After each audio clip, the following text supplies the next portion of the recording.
Listo. La clase pasada nos habíamos quedado en lo que es la limpieza del procesador o la limpieza del CPU. Para que un procesador trabaje en condiciones óptimas debe estar bien ventilado y de esta forma vamos a evitar que el procesador se recaliente y merme el rendimiento, tal como habíamos mencionado la clase pasada y las anteriores diapositivas.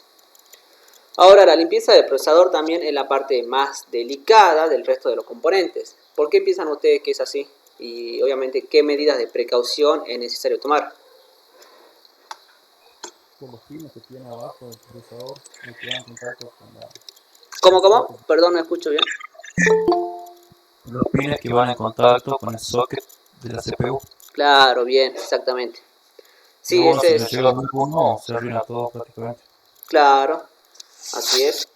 Sí, exactamente, esa sería una de las razones principales por las cuales este componente es la parte más delicada.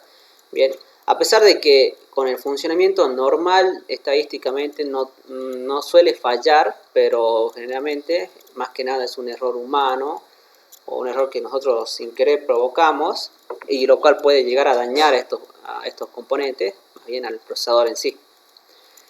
Y las medidas de precaución necesarias que hay que tomar, en primer lugar, vendría a ser lo de la estática, ¿no? Lo de la estática y también fijarse, controlar la temperatura que tiene el procesador al momento de estar utilizándolo, de estar forzándolo. Y tener en cuenta que la temperatura no sobrepase, ya como les había mencionado, cada procesador tiene su temperatura diferente, obviamente ya a partir de los 70, 80 grados, si es que empieza a pasarse o permanecerse en ese estado y no lo estamos utilizando, entonces ya es una clara advertencia que necesita una limpieza o un cambio de pasta térmica. Bien. Sí, por ejemplo, eso me pasó ayer con la GPU, la que le comenté era una 500 GT, y por ejemplo, uno apenas abrió un juego y ya levantaba 70 grados Celsius, y esto se nota cuando está abierto el gabinete. Cuando vos ejecutabas un juego. Sí, apenas iniciar la computadora, jugar algo así, 2 minutos ya se calentaba un montón. Ah, La bien, bien, bien. GPU, Claro, sí. Ya bueno, de por sí si es un juego pesado va a tender a calentarse, ¿no? O sea, pero también hay que tener en cuenta que no es un cambio de temperatura brusco. Si ya empezamos, por ejemplo, de 40, más, permanecía en 40 y sube de la nada a 70, ahí sí es necesario realizar un buen mantenimiento. Así que hay que tener en cuenta eso. Ya después sí recuerden que yo les mencioné el tema de las computadoras de escritorio tiende a tener una mejor ventilación, por lo cual no debe subir bastante las temperaturas. Ahora cuando estamos en presencia de notebooks o netbooks, ahí sí puede llegar a subir un poquito más, bien, pero igual de esa manera. Eso no cambia el hecho de que hay que tener en cuenta la temperatura que puede llegar a subir dependiendo del procesador. Bien. Y a la vez este procesador es una de las partes más fundamentales a limpiar por el hecho de ser el componente más delicado y uno de los que más calor emiten. Y justamente como habías mencionado, el otro componente que también emite mucho calor es la placa de video o el GPU. Bien. ¿Qué otros componentes piensan ustedes que puede emitir bastante calor aparte de la placa de video? yo pienso que el chip es el puente norte. Exactamente, justamente por eso tiene un, un disipador, ¿no? A excepción del chipset Puente Sur. Es más que nada para estar en contacto con las partes más pesadas, de alguna manera decirlo, que era la CPU, la placa de video, la memoria RAM y el chipset Puente Sur. Y otro componente también que puede llegar a emitir bastante calor es la fuente, ¿no? Si tenemos una de las fuentes que emiten bastante potencia, digamos 600 por ahí, puede llegar a tender a elevar la temperatura. Otro, después también es el disco duro, a lo cual hay que estar atento. Bueno, existen dos actividades principales las cuales son necesarias para la limpieza del procesador. En primer lugar, es necesario limpiar el disipador con el cooler en sí y cambiar la pasta térmica, la cual se recomienda hacerlo cada 10 o 12 meses, pero la regla general indica un año, más que nada. Y recuerden que la parte de lo que es el disipador y el cooler realmente está unido y es necesario sacarlo para poder limpiar tanto la parte metálica, es decir, el disipador, como el cooler o ventilador de la CPU. Ahora, para realizar la limpieza vamos a necesitar las siguientes herramientas, que vendría a ser el destornillador, una franela o toallitas de papel, papel de cocina, por ejemplo, también puede servir. Alcohol isopropílico en su defecto, si no tenemos el alcohol isopropílico puede ser el alcohol común, los hisopos y obviamente la pasta térmica. Bien, entonces, para el conjunto, digamos, de procesador, disipador y cooler. ¿Cómo? Las herramientas serían para el conjunto disipador, procesador y cooler. Bien, no, esto más que nada se debería hacer para la limpieza de la parte metálica del procesador, es decir, el cambio de pasta térmica, ¿bien? Ahora, la limpieza del disipador, más que nada, vendría a ser una pequeña sopleteada, tanto con el aire comprimido, con el secador de pelo en aire frío, o algún soplador aparte, y ya para el cooler es la herramienta que vimos anteriormente. Bien. Buenísimo, muchas gracias. No, por favor. Bien, entonces el destornillador más que nada, hay algunos casos en que lo vamos a necesitar, ya cuando por ejemplo estamos desmontando nuestro disipador. En algunos casos viene atornillado a la placa o si no viene con un pequeño seguro que ahí es necesario solamente levantarlo para poder retirar el disipador y el ventilador. Y bueno, obviamente, ¿qué hay que hacer antes que nada para poder desmontar el disipador con el cooler? ¿Qué piensan ustedes? Se debe desconectar, apenas apagar la fuente y desconectar la alimentación. Bien, ese sería el primer paso de todo.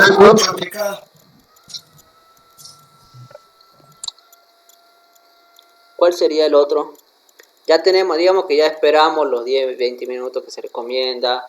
Ya desconectamos todos los componentes, y más que nada lo de la alimentación y de la fuente. Estamos por retirar el cooler y el disipador y nos topamos con algo. ¿Qué piensan ustedes? ¿Toparnos con algo? O sea, justamente nos olvidamos de desconectar algo. ¿Como cooler? Exactamente, el cooler. El cooler de la placa madre parece algo obvio, ¿no? Pero bueno, suele pasar. Suele pasar que a veces sin querer de apresurado comenzamos a retirar todo y obviamente nos topamos que también está el cooler conectado a la placa madre. Así que eso también es algo que tienen que tener en cuenta. Bueno, acá estamos viendo justamente 3 tipos de modelos de cómo está conectado el ventilador con el disipador al procesador, bien, cómo está montado. En un caso lo tenemos atornillado, en otro caso tenemos como un pequeño ganchito que se mueve a los costados para poder desabrochar y se levanta. Y en la última imagen tenemos como un seguro, se lo levanta nomás y luego recién podemos retirar el disipador con el ventilador. Bien, hay que tener cuidado porque ya pasó con una alumna de la comisión anterior. Si es que se encuentra muy pegado el procesador junto al disipador, traten de más que nada moverlo al costado o intentar apoyar algo para que el procesador no se levante junto al disipador, bien, porque esto puede llegar a dañar, ¿no?, los pines del procesador. Pasó con una alumna, pero más que nada es porque tenían uno de esos procesadores más viejos. Bueno, ahora ya actualmente no pasa eso, bien. Pero por las dudas, traten de fijarse que no estén levantando todo el procesador junto al disipador, porque puede llegar a doblar los pines, ¿bien? La alumna, o sea, se le doblaron los pines, pero esto no significa que se haya dañado, ¿bien? Se puede volver a poner los pines como estaba con una tarjeta, digamos, o intentando poner algún tipo de cosa fina, una aguja, no, perdón, algo que no sea metálico, más que nada, para poder recién comenzar a acomodar los pines como estaban. Pero bueno, lo ideal sería que eso no suceda, ¿no? Así que tengan cuidado que no se encuentre bien pegado. Hola Nicolás, buenas tardes. Ahora, con ayuda del aire comprimido, soplador, los pinceles, el hisopo y todo aquello que consideramos necesario para limpiar el disipador de calor y el cooler hasta dejarlo sin polvo. Obviamente esto era uno ya lo que vimos, pero también recuerden que el cooler o ventilador se puede repetir el mismo procedimiento que vimos anteriormente para poder realizar la limpieza más profunda. Bien. Luego ya viene el momento de limpiar nuestro procesador y se recomienda hacerlo de la siguiente forma. En primer lugar tomamos una franela o la toallita de papel o si no algún papel de cocina y pasamos por encima del procesador, o sea ya habíamos retirado todo el cooler y el disipador y pasamos por encima del procesador intentando quitar toda la pasta térmica que tenga encima. Bien. Lo ideal sería que el procesador ya se encuentre completamente limpio luego de pasar la toallita de papel, aunque lo más probable es que no se vaya a retirar toda la pasta térmica. Ahora con un hisopo o con un poco de algodón también sirve, lo impregnamos en la botella de alcohol isopropílico o de alcohol nomás para poder humedecerlo. Bien, ahora luego pasamos el hisopo humedecido por encima del procesador para poder retirar toda la pasta térmica. Okay, vamos sacando, toda la pasta térmica queda sobrando. Y luego ya recién después de haber retirado toda la pasta térmica que había sobrado, cuando ya esté todo limpio, recién pasamos el papel sin nada para poder secarlo bien. Y luego esperamos unos minutos. Ya estando el procesador seco y limpio, lo único que nos queda es poner la pasta térmica encima. Ahora, la forma correcta de aplicar en la mayoría de los procesadores es poner un punto del tamaño de una lenteja, más o menos como si fuera una pequeña bolita en el medio, ¿bien? Eso es para la mayoría, aunque hay algunos procesadores, por ejemplo la AMD Ryzen, que se recomienda ponerlo como si fuera una cruz para poder cubrir todos los núcleos, porque ya este procesador tiene un núcleo separado en una esquina y otra. Por lo tanto, ahí sí se recomienda hacerlo de forma como una cruz. Y para lo demás, de esta manera, más que nada. Y esto no significa que si nosotros le aplicamos mucho se vaya a joder, más que nada es por el hecho de que no tener que desperdiciar y no tener que ensuciar los costados, los bordes, porque si después del día de mañana va a ser más difícil poder limpiarlo, ¿bien? Así que eso sería lo ideal. Ya por último, colocamos el disipador encima con cuidado, intentando que este disipador, la parte metálica del disipador, expanda toda la pasta térmica por el chip y aseguramos el disipador con los tornillos que teníamos anteriormente o con el seguro correspondiente. Ahora, una vez que hayamos instalado todo, encendemos la PC y hay que monitorizar la temperatura del procesador. Y vamos a usar el programa visto en la clase pasada, no sé si recuerdan, era el Open Hardware Monitor, para comprobar que todo esté bien. ¿Okay? Entonces lo primero que tenemos que hacer es, al haber encendido nuestra PC, la dejamos en reposo sin hacer nada, y luego recién abrimos el programa para poder monitorizar las temperaturas y hay que comprobar que no haya saltos de temperaturas muy repentinos, por ejemplo de 30 grados a 45 grados de la nada. Bien, hay que entonces dejarlo ahí en reposo y abriendo el monitorizador de temperatura para ver que esto no suceda. Así que en lo estable, recuerden que tiene que estar más o menos entre 30 grados o 40 grados, dependiendo también el procesador que tengan. Profesor, entonces primero prenderíamos la máquina, abrimos el Open Hardware Monitor Sí, y de ahí dejamos en reposo, ¿cierto? Para ir claro, observando exactamente. cómo va. Más que nada sería prenderla, dejarse un ratito ahí que se terminen de ejecutar todos los procesos en segundo plano. Ya después de, digamos, 5 minutos más o menos de que ya estemos en sesión, ahí recién abrimos el Open Hardware Monitor, vemos la temperatura y lo dejamos ahí un rato también para ver que no haya cambios de temperatura brusco. ¿Bien? Ah, buenísimo. Perfecto. Ok, ¿alguna duda? ¿Alguna otra duda con respecto al cambio de pasta térmica?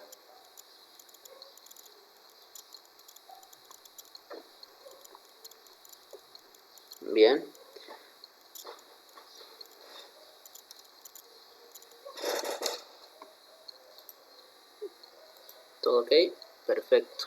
¿Qué me dicen los demás? Javier, Violeta, Víctor. ¿Estamos? Bueno, No, profe, ninguno. de 10. Ok. Seguimos entonces. Bueno, ya entonces quedaría el repaso. Este repaso también es necesario que ustedes lo contesten aparte. Ahora vamos a hacer un repaso general. Y luego ustedes aparte también van a responder esta pregunta y me la van a mandar al correo, bien, como estábamos haciendo ya también con las clases, con las diapositivas pasadas. Ok. Entonces, sí. Con todos los repasos y los trabajos, ¿cierto? Desde que empezó el curso. Sí, si ustedes recuerdan, hay algunas presentaciones que yo les pedía ejercicio nomás y otras les pedía preguntas. Así que más que nada, las que tengan repaso, más que nada, o sea, esta presentación que solamente tiene repaso, me van a entregar el repaso. Y la otra diapositiva lo mismo. Si que tiene repaso y ejercicio, me entregan ambos. ¿Bien? Buenísimo, muchas gracias. No, por favor. Ok.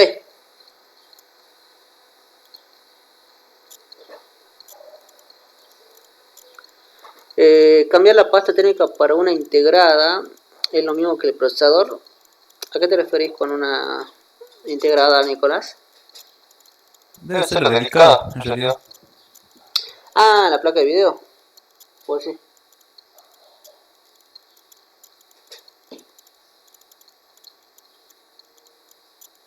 El procedimiento es el mismo si te referís a eso.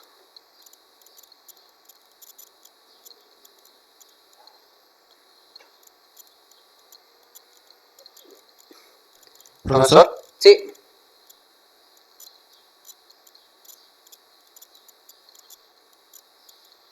Bien. Claro, obviamente tiene su otro tipo de desarmado.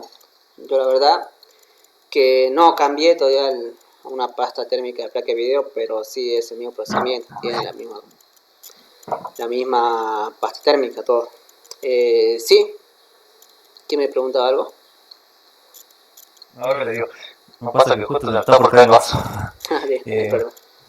Era sobre los chips que tienen, los CPU que tienen placa de video integrada.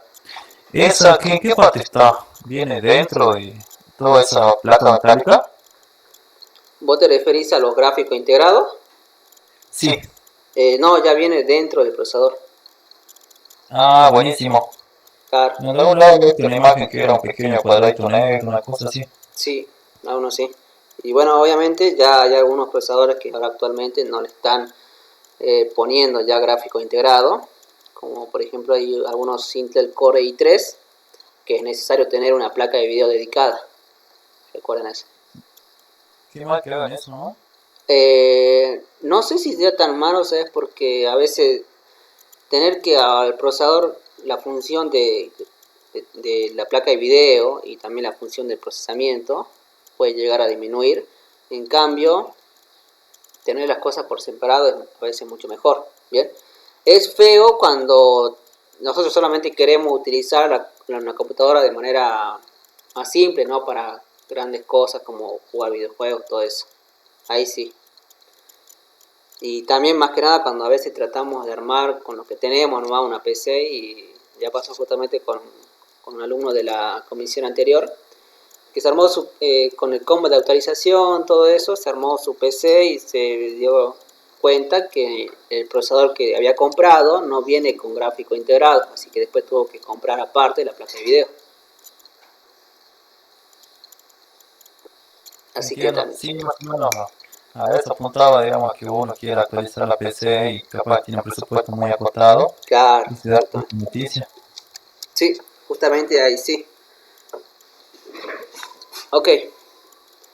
Entonces, a ver, con respecto al repaso, ¿cuáles son las razones principales por las cuales es necesaria la limpieza de nuestra PC? El aumento de temperatura repentino, la baja de rendimiento. Bien, ¿qué más?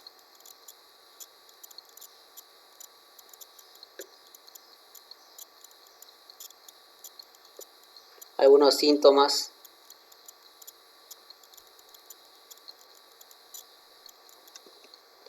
A ver, no puedo abrir. Por ejemplo, que ande un rato y se apague. Sí, eso también puede ser, seguro lento, bajo rendimiento y obviamente también para prolongar la vida útil.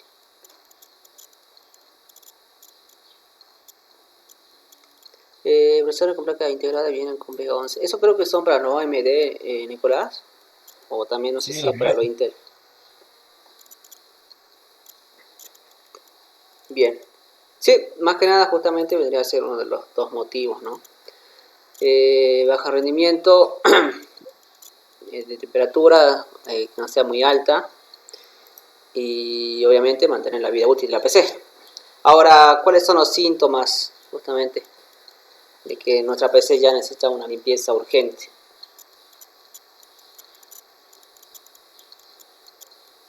Sobrecalentamiento. Bien, sobrecalentamiento. Y es una cosa que funciona un rato y se apague. Sí, justamente.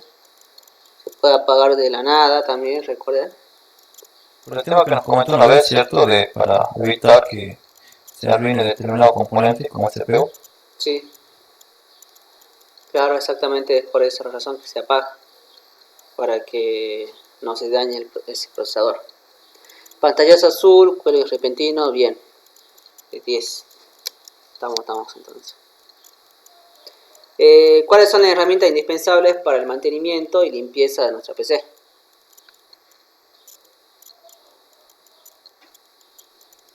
Destornillador, Bien, guantes de látex, ¿qué me dicen los pulsera demás? antiflática.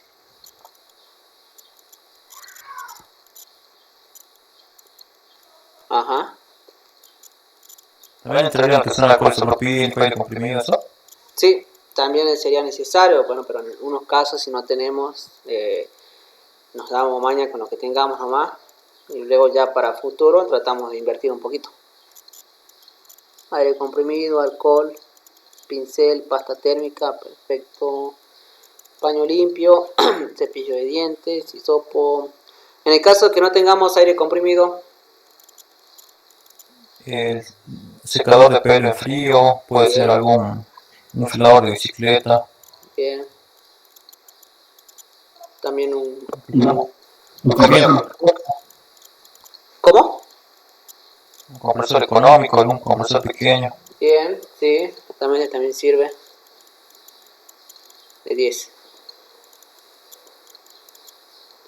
Ok, ahora, ¿cada cuánto se recomienda realizar una limpieza a nuestra PC? Una vez al año. Veamos, bueno, a ver, separemos ahora. Limpieza a nuestra PC externa e interna, todavía no tocando la parte de la placa madre, es decir, el procesador, más que nada.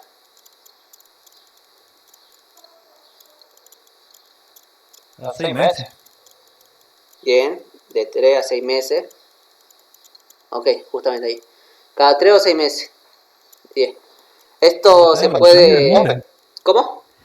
Aunque puede variar mucho, ¿no? De un lugar a otro. Por ejemplo, Sí, si vive en una zona muy tierrosa o en, no sé, sí, ya de por sí, en sí, también si es que es una computadora nueva, pero más que nada si es que suele acumular mucho polvo, ahí sí, se puede reducir el tiempo. sí, por Estamos ejemplo, mi bien. PC lleva como 2 años sin ser limpiada Ah, y la abro así veo que tiene un poquito de polvo nomás. El disipador, por ejemplo, de lo que es el CPU, no sí. tiene nada prácticamente. El ventilador menos. Y Ah, después bien, lo bien. sumo tiene un poco de polvo, el que es el ventilador de la fuente y el ventilador que está atrás. Ah, perfecto. Bien, entonces.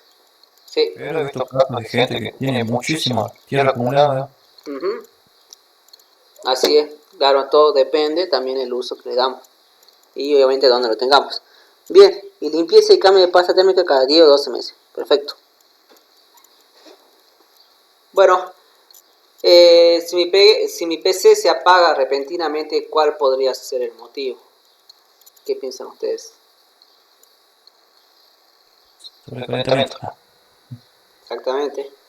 Sería uno de los principales motivos, ¿no? Fuente de suciedad. Sí, también.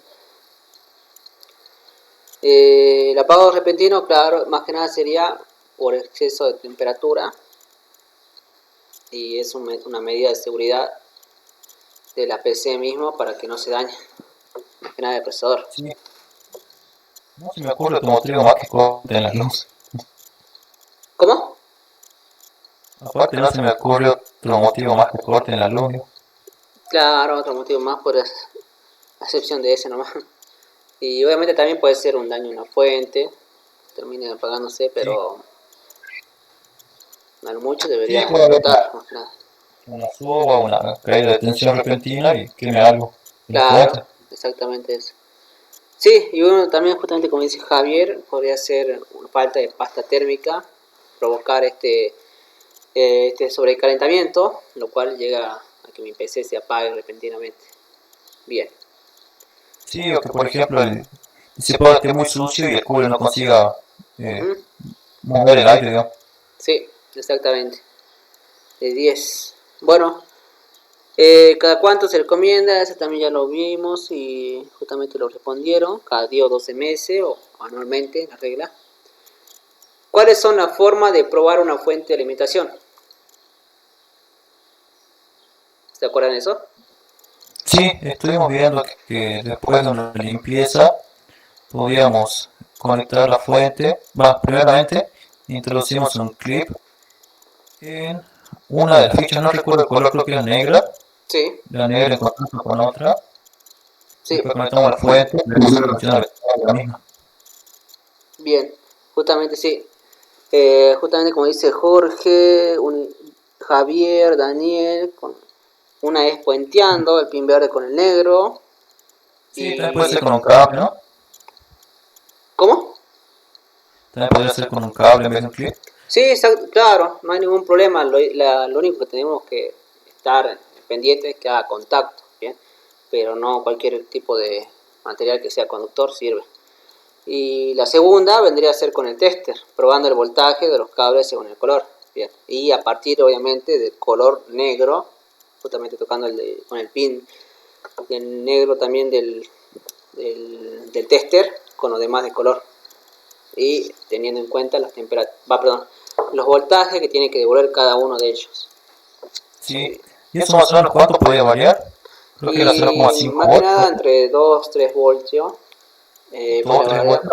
Sí, pero esos serían los de mayor voltaje. Lo ideal sería que ya, por ejemplo, los de menor voltaje, a partir de los 5 voltios para abajo, hay una variación de solamente 1 voltio, ¿bien?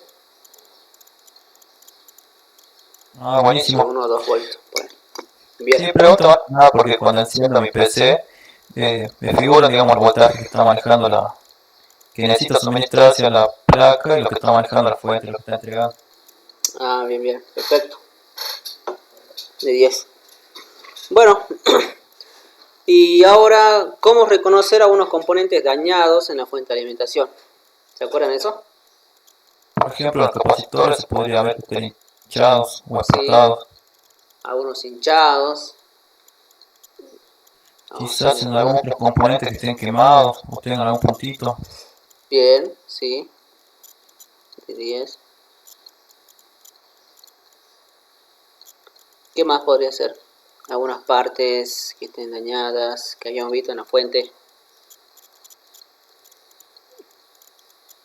Los cables, eso recuerden también, ¿no? Ah, sí, que los cables estén quemados. Bien, hay algunos pueden ser que estén un síntoma, una muestra que se haya quemado, esté algo derretido, así que tengan en cuenta eso también.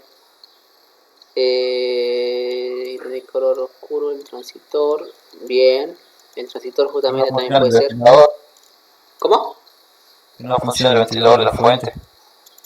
Bien, bien, pero eso más que nada, sí, o sea, para ver si está dañado en la fuente de alimentación, más que nada. Ah, bien. Justamente ahí, como decía Javier, en la parte de los disipadores, donde están los transitores, también puede ser un claro síntoma cuando está de color oscuro que se haya quemado, ¿ok? Ya después el último vendría a ser el fusible, recuerda, que tiene como si una pequeño Cierto, que tiene una filamento. lampita en el medio que podría estar ¿Cómo? cortado, ¿no? ¿Cómo? que tiene como un alambre en el medio y Sí, podría estar exactamente. cortado, Sí, indicando que está quemado. claro, tiene un pequeño filamento y hay que fijarse, a veces suele tener un síntoma, un colorcito negro, que significa que haya explotado, o se ve que está medio cortado el filamento ese. Así que hay que tener en cuenta eso. Eso no emite luz, ¿cierto? No, no, no, no. Y Solamente eso eso por el contacto. ¿Cómo? digamos como un salvataje para la PC. Claro, porque es más que nada como un alambre que llega a quebrarse pasando cierto amperaje. Bien. Ah, buenísimo, muchas gracias. No, por favor. Cada uno tiene su, o sea, depende también el fusible que tenga la fuente y tiene un determinado amperaje.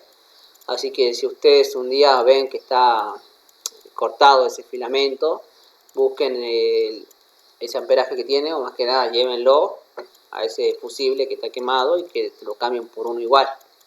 Depende mucho del amperaje, porque si compramos uno que tiene mucho mayor amperaje, puede ser que no llegue a protegernos bien ante algún corte de luz.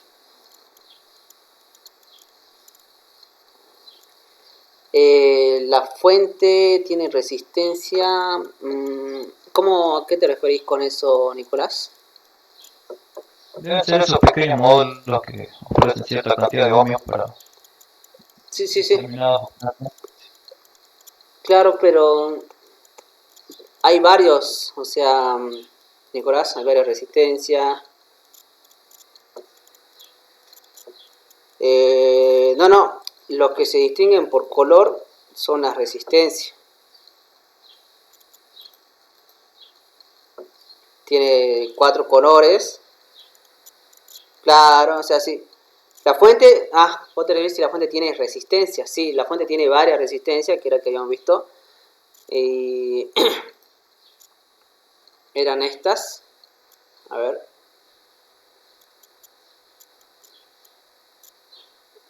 A ver si lo puedo ver. Listo, acá está. Esta es una resistencia y obviamente tiene su color que indica la cantidad de ohmios que tiene. En este caso 222 corresponde al color de, si no me equivoco, 2.2K ohm. Y como pueden ver tiene un pequeño puntito negro y más que nada eso puede llegar a quemarse. Y la fuente tiene varias resistencias. A ver. Todas estas son resistencias, si es más grande porque tiene una mayor potencia de trabajo con la cual puede trabajar. Pero es más que nada un poquito más de electrónica y mucho no quiero entrar en detalle porque tiene varios componentes, diodos, todo eso que también puede llegar a quemarse.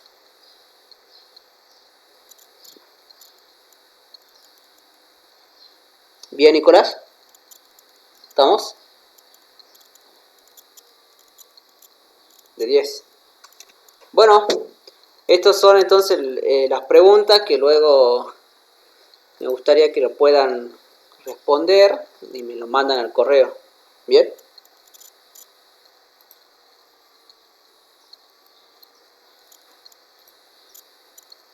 De 10. Ok, entonces ahora empecemos sí con la clase 6. El tema de la clase 6.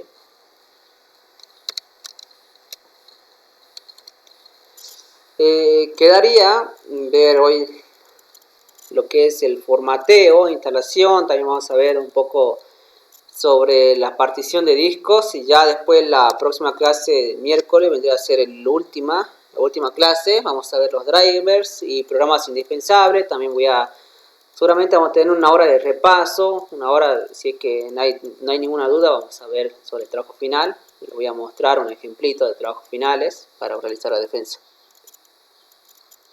Bien, Carlos, no hay problema. No hay ningún problema.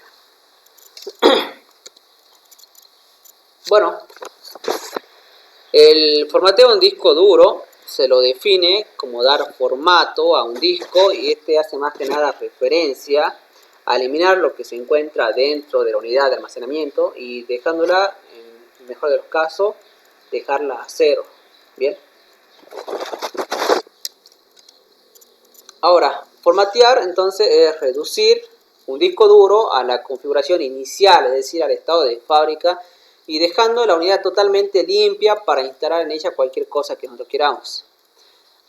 Dejarlo a la configuración inicial, más que nada me refiero a borrar todos los archivos, todos los datos que tenga, porque vamos a ver enseguida que hay dos tipos de formateos. Entonces lo que se hace pues es prepararlo para que el ordenador tenga cualquier cosa que nosotros vayamos a almacenar en ello. Habitualmente un formateo completo hace las siguientes cosas. En primer lugar, borra toda la información anteriormente, incluyendo obviamente virus, porque también es un software, por lo cual vamos a ver más adelante que es una de las razones, uno de los métodos más efectivos para eliminar los virus. Pero yo creo que a nadie le gustaría que al momento en que ingrese un virus tener que realizar el formateo. Luego el formateo viene a establecer un sistema para grabar disponiendo qué y dónde se va a ubicar en el disco. Vamos a ver, más que nada dependiendo si es que vamos a guardar archivos en ello, vamos a instalar un sistema operativo.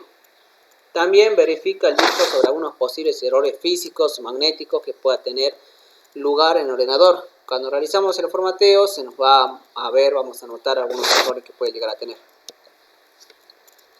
Entonces hay dos tipos de formatos posibles, es decir, dos formateos posibles. Uno es a nivel bajo y otro a nivel alto. El de bajo nivel, ahí sí deja la unidad como cuando se creó en las fábricas, también conocido como formateo físico o formato físico. Bien. Esto más que nada lo que ocurre en este tipo de formateo es que el cabezal de escritura del disco, que cambia el magnetismo, o sea, cambia cada uno de los sectores, va a pasar por cada uno de estos sectores del disco y eliminando los datos que se puedan encontrar en él y marcando cada sector como vacío. Entonces esto va a provocar que el dato que haya en ese disco quede completamente borrado, y este es el principal motivo de que sea tan lento este tipo de formateo, ya que el cabezal se tiene que mover por cada uno de esos sectores para poder eliminar cada uno de los datos. Por lo general, todos los fabricantes al momento de fabricar un nuevo disco duro y ofrecerlo a la venta, los deja en formateo a bajo nivel. Bien. Ahora, el formateo de alto nivel, en este caso, no realizaremos ninguna modificación física. Más que nada, hace que los datos se pierdan, eliminando las referencias y algunos detalles de los archivos para inhabilitarlo. Es como que en un sector teníamos almacenado unos datos y en otro sector teníamos almacenado justamente la dirección de dónde estaban esos datos. Entonces, en ese sector se elimina esa referencia a esos datos y por lo tanto queda como que no hay nada. Entonces luego se utiliza ahora podemos almacenar en cualquier lugar sin estar preocupándonos si es que había un dato o no ahí. Por lo cual entonces no se borra como tal los datos. Entonces es posible recuperarlos con algunos programas externos y obviamente un poco de paciencia. Bien. Pero más que nada es el formateo que siempre realizamos nosotros, el de alto nivel. Ahora, ¿por qué formatear? Toda la basura que se almacena es perjudicial, más que nada de esos archivos basura, acaba haciendo que la PC y tenga el sistema operativo que tenga, se vuelva lento y sea tedioso trabajar con él. Además, la falta de librerías en los programas o en el propio sistema operativo, denominados como archivo DLL, hace que se vuelva todo inestable en nuestro sistema operativo y que se pueda perder alguna información guardada, que el ordenador también se pueda quedar colgado y que los programas no abran, por ejemplo, etc. Entonces, el formateo es un borrón y cuenta nueva que soluciona los problemas anteriores y todo está como nuevo. Bien, una de las utilidades más populares para realizar el formateo es la reinstalación o cambio del sistema operativo. Hay que tener en cuenta también que a veces nosotros formateamos cuando encontramos algún virus que no lo podemos eliminar. Bien, entonces ahí vamos a ver cuándo formatear. No hay una fecha exacta, pues puede pasar un mes, una semana, un año, desde que pusimos en funcionamiento por primera vez a nuestro disco, pero ya hay determinadas señales que nos ayudan a identificar ese momento. Si notamos que el ordenador va muy lento y a pesar de que utilizamos algún programa para identificar errores y aún así no sabemos qué pasa o que el disco duro esté lleno y no encontramos los archivos, entonces es una buena idea para llevar a cabo el formateo. Bien. También otra cosa es que las cosas dentro de esos archivos DLL que les mencioné de nuestro sistema operativo no funcionan muy bien, o el ordenador que se infecta con algún virus y el antivirus que usemos no logra detectarlo ni frenarlo, entonces ya comenzó a infectar cada uno de nuestros archivos en el disco duro. Por lo tanto, la opción más efectiva es el formateo. Ahora, se garantiza una mejora de rendimiento con el formateo. Ya de por sí, si nosotros nos planteamos reinstalar el sistema operativo, es decir, formatear la PC, y generalmente nosotros se debe a una disminución del rendimiento de nuestra PC, porque capaz que tenemos muchos archivos basura o algunos programas que habíamos instalado y ni siquiera nos dimos cuenta. Entonces, ante tal caso, sí merece la pena realizar el formateo porque nosotros vamos a ver una mejora de rendimiento. Obviamente también hay que descartar que ese bajo rendimiento que nosotros habíamos notado no se debe a un problema físico, es decir, a un sobrecalentamiento de la CPU, a que no le realizamos ninguna limpieza. Si ya nosotros pasamos esos pasos que vimos ya en la diapositiva anterior, entonces ahí ya de última opción vendría a ser considerar el formateo a nuestro disco duro. Bien. Ahora, ¿puedo dañar yo a mi disco duro si lo formateo varias veces? No es cierto que el disco duro quede dañado si lo formateamos varias veces porque no es un proceso físico el que estamos realizando. Entonces no implica en ningún caso reducir la vida útil de este. Prácticamente formatear sería usar el disco para leer y escribir ficheros, que más que nada el uso habitual. Tampoco es que vayamos a formatear digamos 5 veces al mes. Bien, es solamente una lectura y escritura de ficheros que realizamos una vez cada, digamos, 2 años, puede ser. No sé si alguna vez ustedes realizaron algún formateo o no. O nadie sabe cómo realizar formateo todavía. Bien ahí, Carlos. Sí, ¿cuándo fue la última vez? ¿Cómo? Yo lo hice para reinstalar hace poco el Windows porque había comprado 2 GB de memoria RAM adicional para la PC y con 32 bits no me la tomaba todo. Ah, bien, bien, bien. Claro. No, algunos no lo hicieron. Bueno, claro, si algunos lo realizaron, ¿hace cuánto fue que realizaron?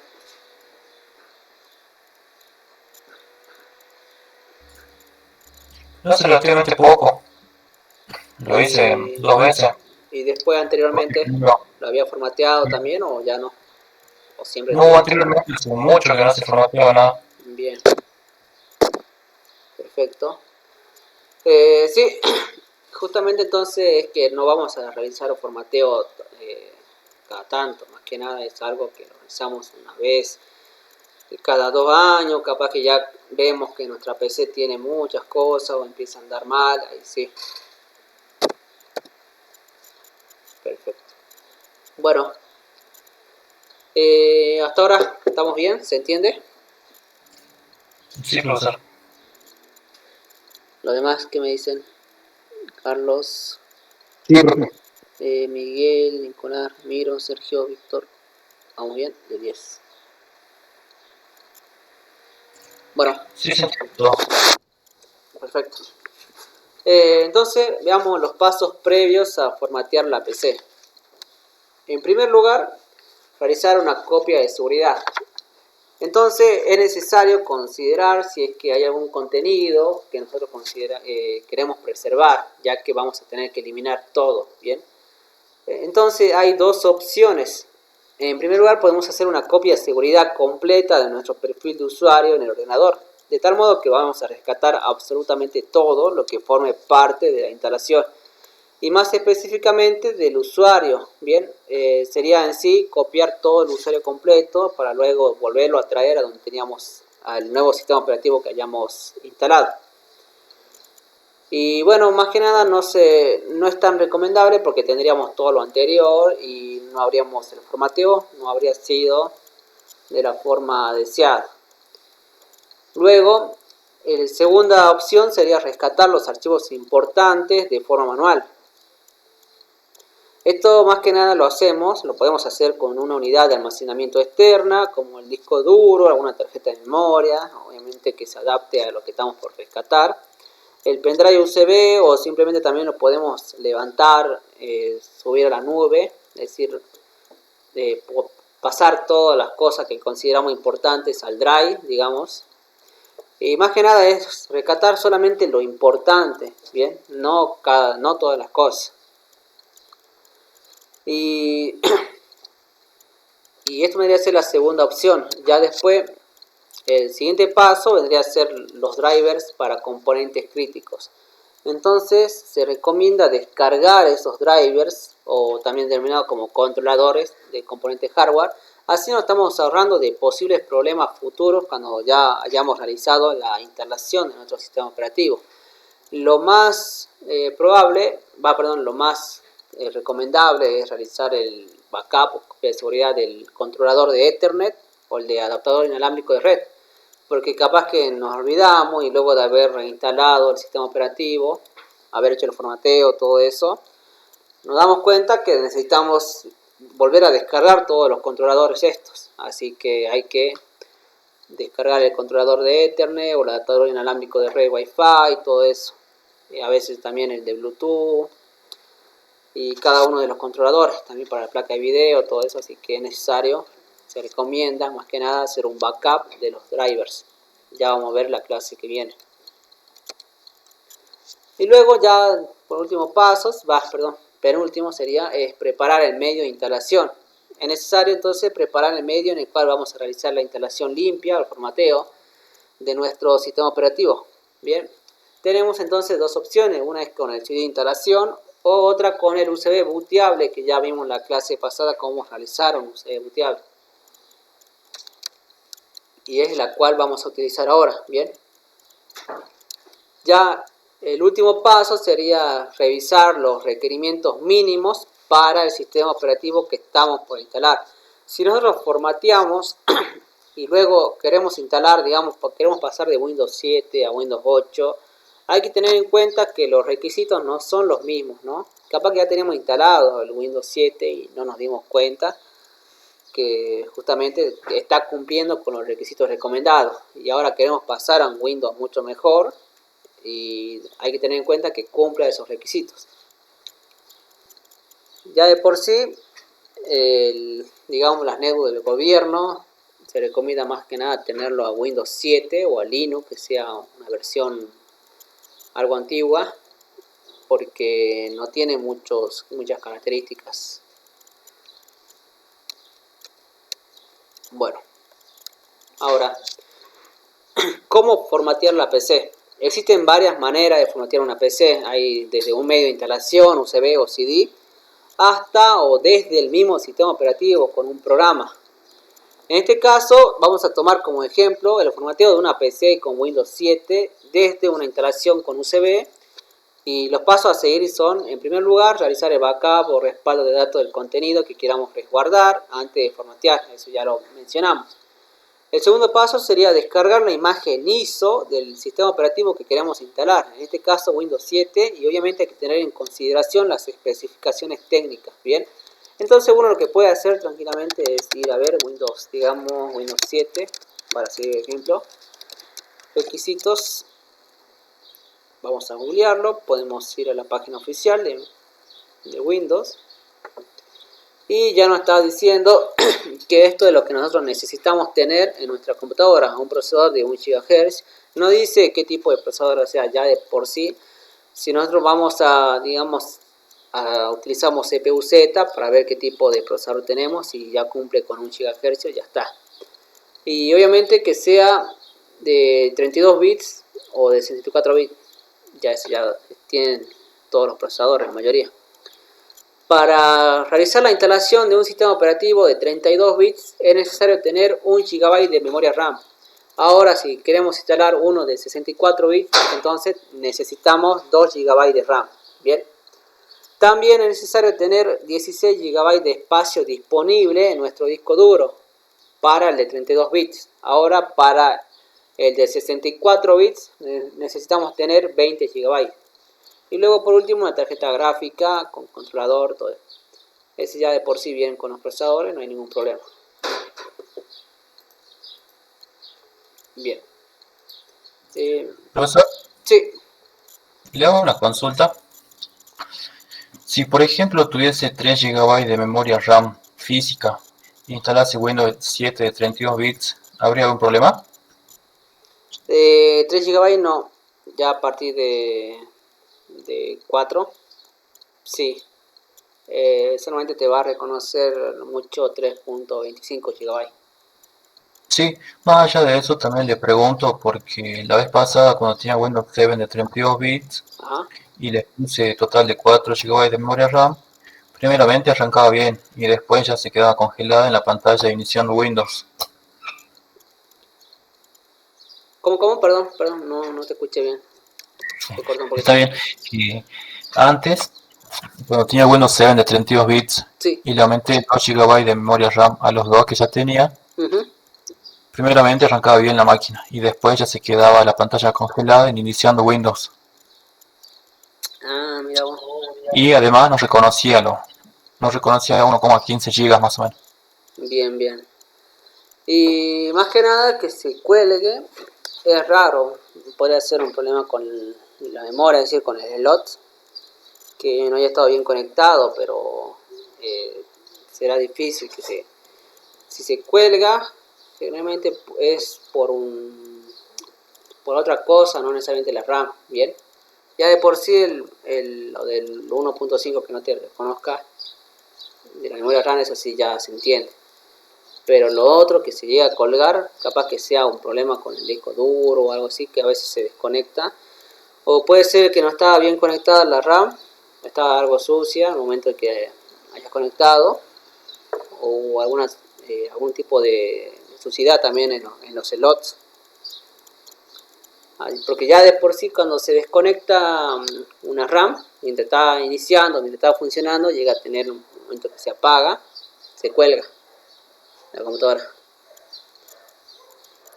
Pero, o sea, por el sistema operativo no debería darte problemas, solamente te debería reconocer los 3.25 GB. ¿Bien? Buenísimo, profesor, entiendo. Muchas gracias. No, por favor, de 10. Bueno, eh, a ver. Perdón, ¿me esperan un ratito? Tengo que hacer, justamente. Sí, por supuesto.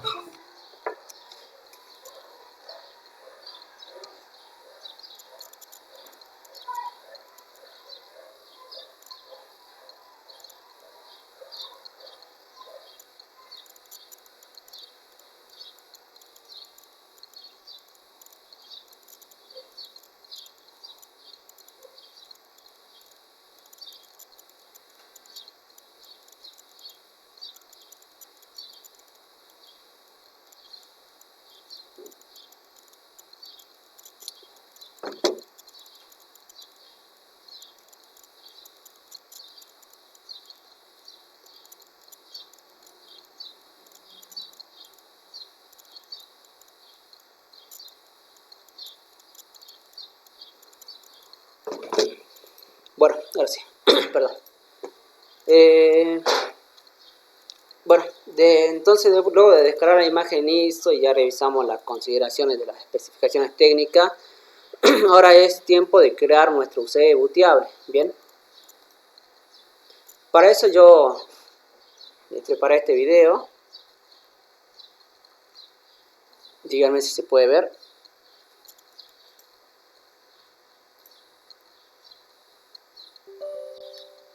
Bien, de 10 entonces. Bueno, como pueden ver, yo estoy utilizando el programa Rufus. No mucho se nota por la calidad, perdón. Pero es el mismo procedimiento que habíamos visto para poder bootear con el Hires Boots. Bien. Entonces elegimos el dispositivo. todo lo demás, tipo de partición, 9R, lo dejamos estar así como estaba. Si ahora tenemos algún problemita con la BIOS que no nos reconoce a nuestro USB booteable, ahí sí les pido que lo cambien al tipo de partición GPT para UEFI. El sistema de archivos que vamos a guardar lo dejamos ahí por defecto, luego ya se va a cambiar automáticamente. Y ya le voy a explicar un poquito más en detalle este tipo de sistema de archivos. Y luego, en la parte de la derecha, vamos a elegir a la imagen ISO que descargamos, bien, del Windows 7. Entonces, instalación del sistema operativo, Windows 7 Ultimate.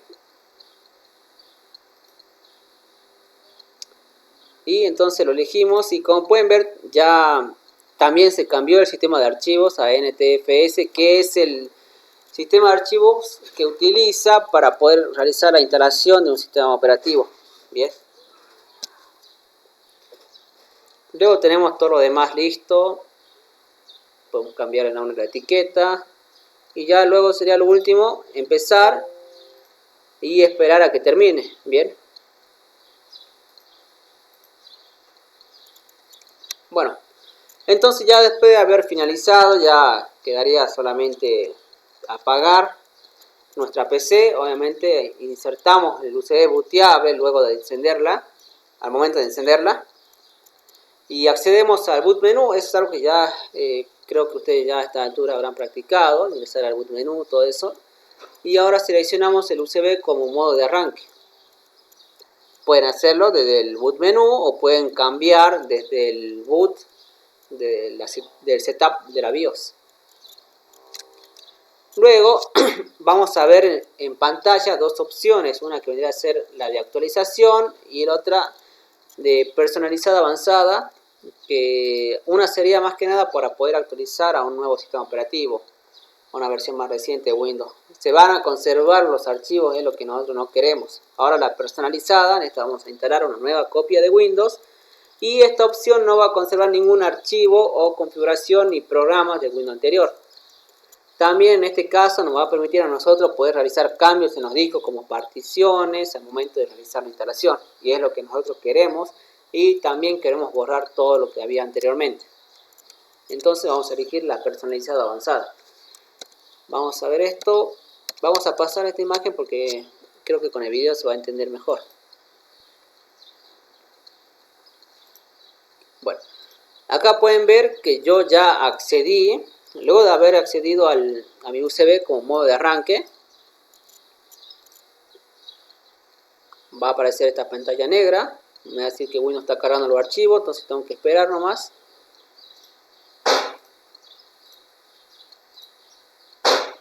Y me aparece el logo ya de Windows que está cargando.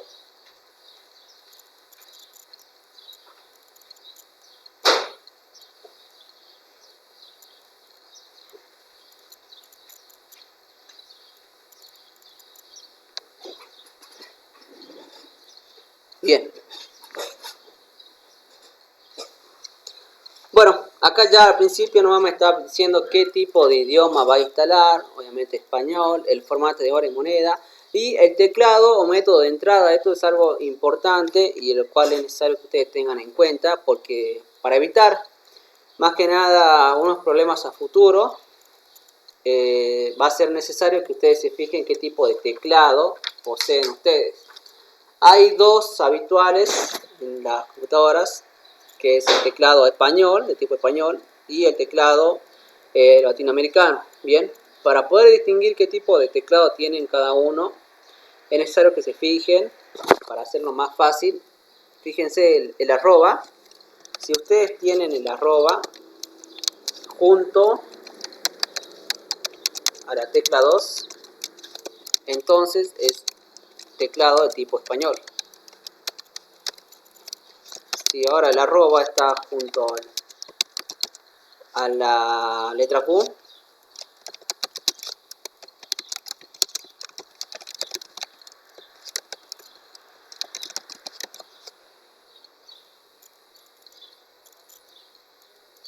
bien, entonces quiero que se fijen y me digan qué tipo de teclado tienen ustedes. Bien.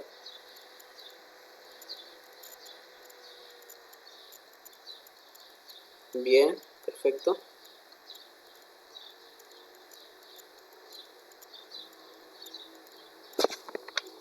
¿Qué más? A ver, los demás.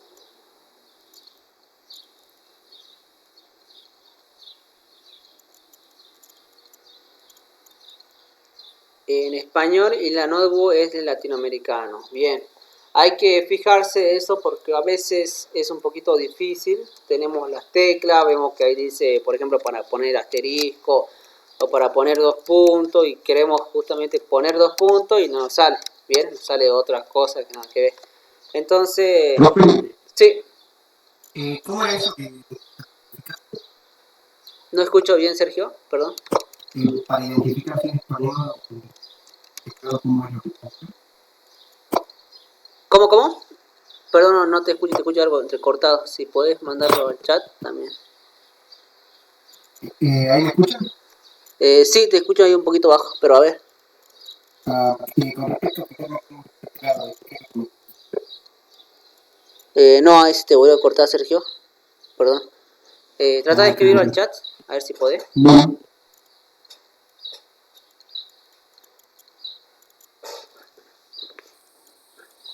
Igual te espero, no hay problema, ¿no? A ver, el de teclado español, mi español, latinoamericano, bien. Los demás, ¿qué dicen? Si alguno tiene Windows 10, capaz que acá ustedes puedan configurar el tipo de teclado, ¿no? También que no se fijen. Español, España y español, Argentina, teclado Latinoamérica, teclado español.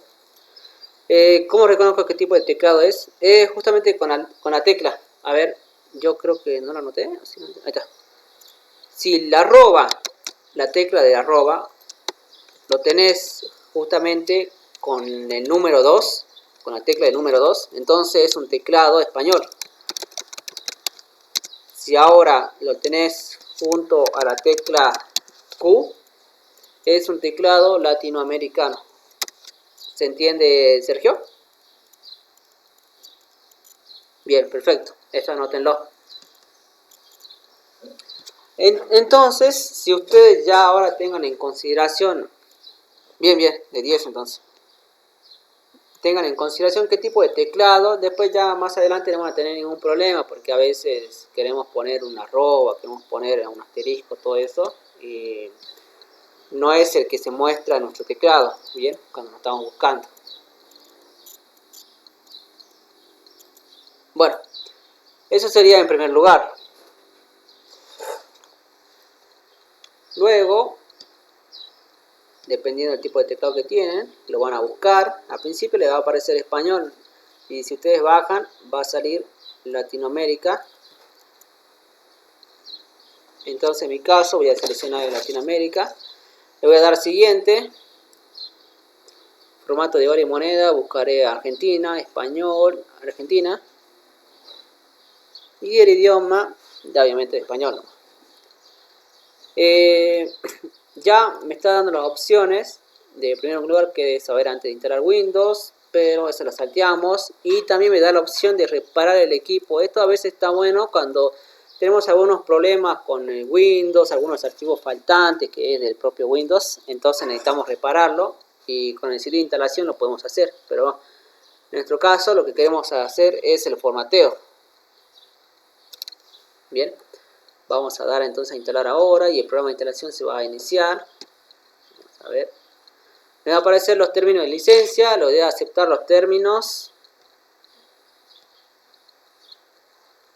Luego ya ahora me está diciendo qué tipo de instalación desean. La actualización o personalizada. En nuestro caso, para el formateo vamos a elegir la personalizada. Bien. Ahora entonces nos está pidiendo dónde deseamos instalar a nuestro Windows. Nos aparece un disco 0, partición 1. Nosotros nos pueden aparecer varias particiones. O en el caso de que tengamos más de un disco duro físico, nos va a aparecer disco 0, disco 1, de esa manera. Entonces, dependiendo de dónde queremos formatear a nuestro... ¿Qué disco queremos formatear? Vamos a elegir ese. En mi caso, como tengo un solo disco, voy a elegir al disco 0, partición 1, que tiene una sola partición. Entonces voy a ir a opciones de unidad y voy a ir a eliminar, bien, para poder desactivar en sí a esa partición.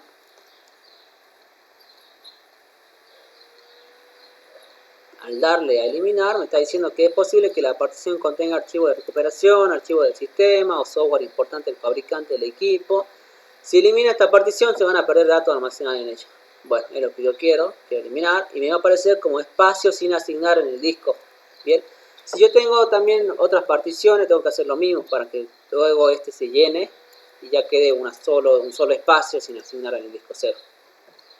Luego le voy a dar a nuevo. Ahora ya me permite a mí dedicarle el tamaño que yo quiera a mi nueva partición. Bien, yo puedo bajar o puedo darle todo completo. En mi caso le voy a dar todo el espacio disponible. Ahora me está mandando un señal de información, un cartelito de información que es para asegurarse de que todas las características de Windows funcionen de manera correcta. Es posible que Windows me cree una partición adicional. Bien, y esta partición va a servir para poder almacenar esos archivos del sistema. Eso más que nada que me está diciendo porque lo va a hacer.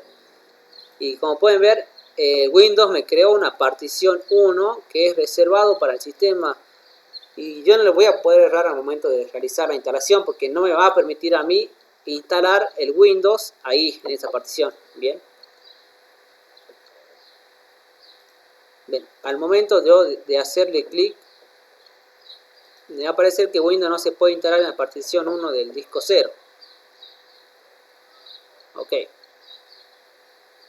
La partición seleccionada requiere por lo menos 500 MB, todo eso.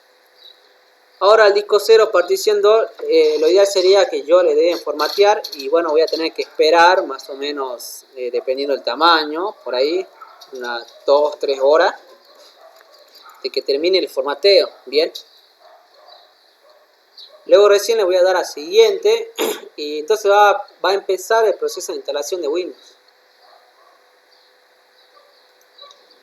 Cuando se llegue a reiniciar, obviamente se va a reiniciar solo, va varias veces capaz que se pueda reiniciar y va a seguir con el proceso de instalación. A ver, más adelante está iniciando los servicios y como pueden ver todavía sigue un poquito el proceso de instalación. Está completando todos los archivos nomás para ya concluir con la instalación. A ver, más adelante. Y ya esta sería la última vez que debería reiniciarse, ¿bien? Si tenemos algún problemita con los reinicios y vemos que empieza a reiniciarse y a reiniciarse varias veces, entonces lo que hay que hacer es, cuando ya entramos en esta instancia de completar la instalación y se vuelve a reiniciar varias veces, entonces retiramos el pendrive con nuestro USB booteable, lo retiramos para que ya finalice con el proceso de instalación.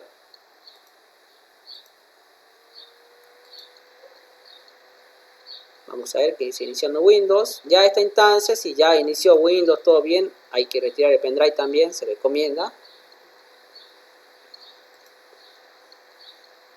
Y bueno, después va a decir que el programa de instalación está preparando el equipo para el primer uso, verificando algunas características. Y ya, como pueden ver, tenemos ya el proceso para poder iniciar a nuestro primer Windows. La clave de producto, el nombre de usuario, la hora, el tipo de red que nos vamos a conectar y todo lo demás. Va a ver que se está iniciando el Windows 7 y como pueden ver, esta vendría a ser la primera pantalla de mi Windows 7 ya formateado todo el disco. ¿Ok? Si yo me fijo en equipo, voy a tener solamente 43 GB disponibles de los 50 GB por el hecho de que ya Windows almacena archivos que son necesarios para él, pero eso más que nada sería el espacio que tendría al momento de realizar el formateo.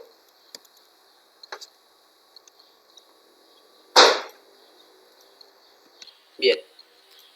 ¿Se entendió? ¿Se entendió, chicos? ¿Alguna duda? Sí, profe, se entendió bastante. Bien, los demás, ¿qué me dicen? De 10. Todo perfecto. Listo. Bueno, de igual forma esto está subido, como siempre digo. Cualquier duda también me pueden mandar un mensaje.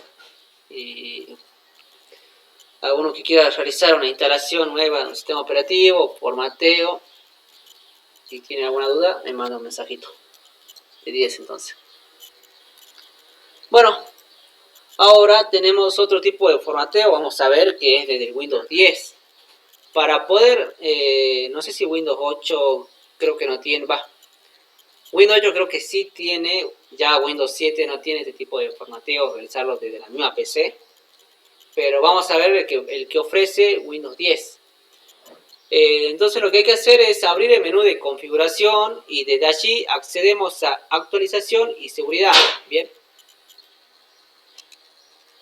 Entonces vamos a ir a recuperación, configuración, y al costadito, configuración, luego me dice que tengo que ir a actualización y seguridad, y en actualización y seguridad me voy a ir a recuperación. Bien, ya en esta ventana me dice que luego tengo que dar un clic en comenzar, donde dice restablecer este PC si el equipo no se ejecuta correctamente, restablecerlo puede ser ayuda. Con esta opción podemos elegir mantener los archivos personales o eliminarlos y después reinstalar Windows. Bien, entonces sería un formateo en sí. Yo luego de dar clic en comenzar, va a empezar en primer lugar este proceso guiado, donde me va a elegir, me va a pedir que elija la opción de una de las dos opciones, mantener mis archivos, que va a quitar la configuración y las aplicaciones, pero va a mantener los archivos personales, bien. Pero ahora la opción de quitar todo, va a quitar todos los archivos personales, las aplicaciones y la configuración de Windows. Y ahí vendría a ser ese el proceso de formateo, quitando todo. Bien, entonces esta sería la segunda manera para poder formatear. La tercera forma de formatear es desde el símbolo del sistema. Esto también está bueno que ustedes aprendan, porque a veces da... Después de este curso viene uno más avanzado, relacionado. Daniel, la verdad que, o sea, sé que van a dar más cursos a la Escuela de Arte y Oficio, pero relacionado a la reparación de PC, la verdad que todavía desconozco. Va a dar otro tipo de curso, bien, eso sí, pero con respecto a una reparación de PC más avanzado, ahí ya no, creo que no va a dar. Si se cambia de disco rígido a disco sólido, ¿se tiene que volver a instalar el Windows? Sí, obviamente. Si vos estás cambiando, o sea, si vos querés tener el disco rígido también utilizando, pero también depende para qué lo vas a utilizar el disco sólido, bien. Si lo vas a utilizar solamente para almacenar archivos, entonces ahí no es necesario, solamente tenés que instalarlo y ponerlo ahí nomás. Pero ahora si lo vas a utilizar para instalar Windows, que es lo recomendable, porque ya instalando Windows en un disco sólido es una bastante diferencia de velocidad con respecto a instalarlo en un disco rígido, ¿bien? Entonces, sí, ahí va a tener que instalar de nuevo Windows 7 y al disco rígido lo vas a tener que, más que nada sería formatear, no todo, sino todo lo que vos considerás innecesario, guardar lo que vos considerás necesario para utilizar ese disco rígido solamente como almacenamiento. Bien, Nicolás.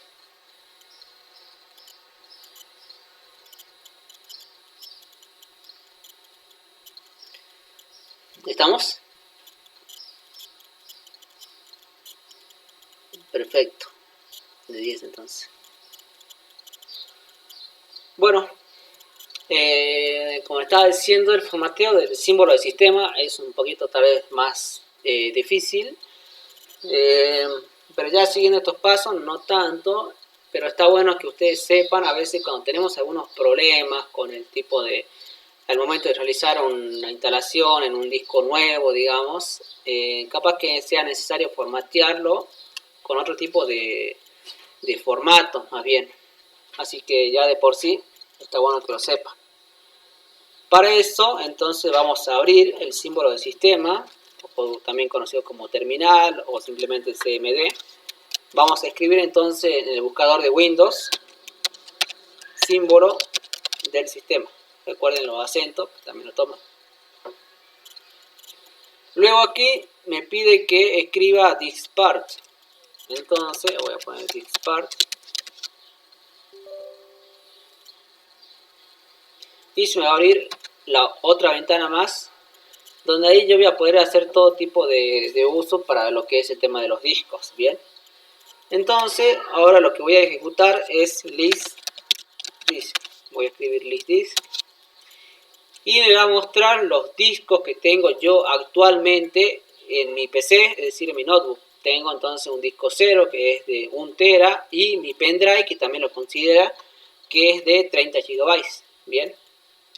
Entonces lo que yo quiero hacer es formatear, y para formatear tengo que seleccionar al disco al cual voy a formatear. Entonces lo seleccionamos con Select Disk y escribo el número. Bien. Voy a poner Select Disk y para este caso de prueba quiero formatear a mi pendrive. Entonces voy a poner Select Disk 1 y me está indicando que el disco 1 es ahora el disco seleccionado. Perfecto.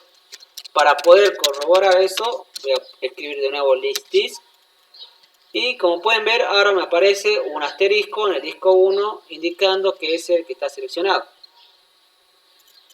Ok. Luego entonces tenemos que ejecutar clean para poder realizar la primera limpieza, desactivarlo. Diskpart ha limpiado el disco satisfactoriamente. Luego ejecutamos crear partición primaria para ya asignarle una letra. Create partición primaria. También se le puede poner asignarle una letra de forma manual, pero ya de esta manera es suficiente. Se le va a asignar de forma automática.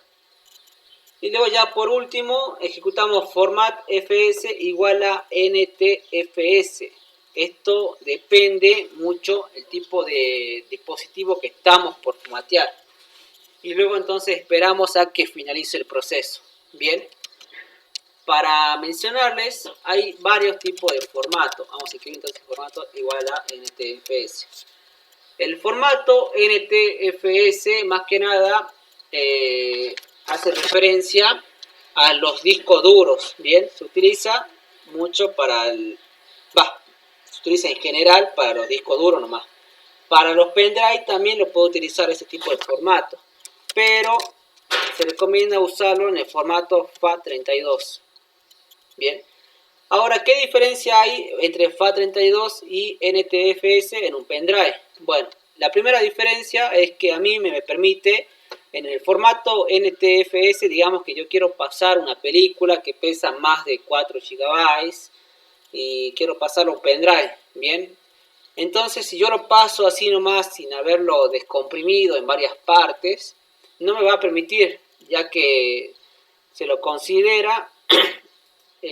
tiene un espacio máximo en la cual yo puedo pasar archivos. Entonces en el FAT32 no me va a permitir. Ahora si yo lo tengo en NTFS, lo formateé a mi pendrive en este estilo, ahí sí me va a permitir a mí realizar intercambios de archivos que pesan más de 4 GB. Bien, es algo que tengan en cuenta. Vamos a poner entonces en formato FS igual a FAT32 para este caso. Ahora bien, entonces, ¿por qué no utilizar simplemente formato FS igual a FAT32? Igual a NTFS. Porque no todos los dispositivos, no es que solamente vamos a utilizar el pendrive en una computadora, sino que tal vez queramos utilizarlo en el auto para poder reproducir música, o queremos ponerlo en algún parlantito, todo eso. Y si nosotros lo formateamos en NTFS, no lo va a reconocer, va a haber problemas de compatibilidad. Entonces, ahí en ese caso no me va a permitir y es necesario volver a formatearlo en el formato FAT32, bien. También hay otro tipo de formatos, hay el formato Extend 2, pero más que nada los dos tipos de, los más utilizados, los más reconocidos son estos dos, FAT32 y NTFS. Bien, entonces, en resumidas cuentas, NTFS para discos duros, el FAT32 para pendrives, sería lo recomendable. Bien, ¿se entendió? ¿Alguna duda con respecto a los formatos, a eso?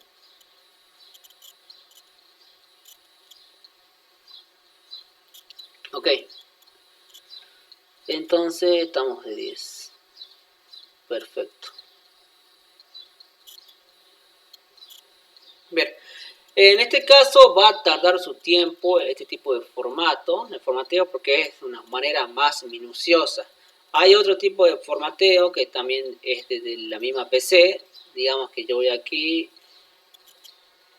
voy a este equipo y voy a disco local D, le doy un clic derecho y me va a dar la opción de formatear, bien, igual que en el otro disco, igual también que en el pendrive, me va a dar la opción de formatear.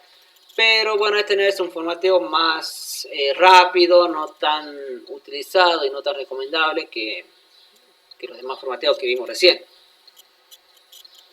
Y tiene obviamente también su tiempo de tardanza. Como pueden ver, recién va al 7% completado. Ahora si yo lo ejecutaba desde aquí nomás, con formatear, ahí sí, va a tardar solamente un rato nomás. Bueno, ahora luego del formateo, ¿ahora qué sigue? Una recomendación al realizar el formateo es instalar obviamente los drivers que hayamos hecho el backup anteriormente y algunos programas indispensables como antivirus o algunos programas digamos de Office, todo eso. Y obviamente también se recomienda mucho particionar el disco duro. Bien, entonces un método para poder crear, el particionar el disco duro es un método para crear diferentes espacios dentro de un mismo disco físico. Es como si tuviéramos varios discos duros, pero en uno solo. Entonces, en sí, ¿qué es una partición de un disco duro? Una partición es el nombre que se le da a cada división que está presente en una sola unidad física, es decir, en mi disco duro. Más que nada.